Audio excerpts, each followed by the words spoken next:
Today we are going to learn how to start a blog instantly using WordPress.com.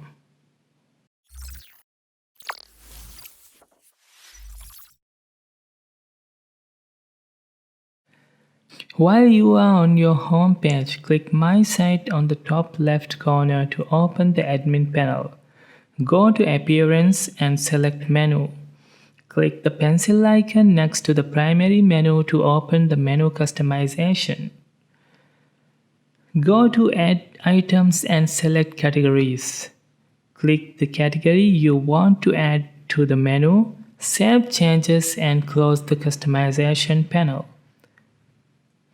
Click your website address and visit your site to see newly added menu items. Click the newly added categories to see what's in the category. That's all for this tutorial. Hope you liked it. Assalamu alaikum.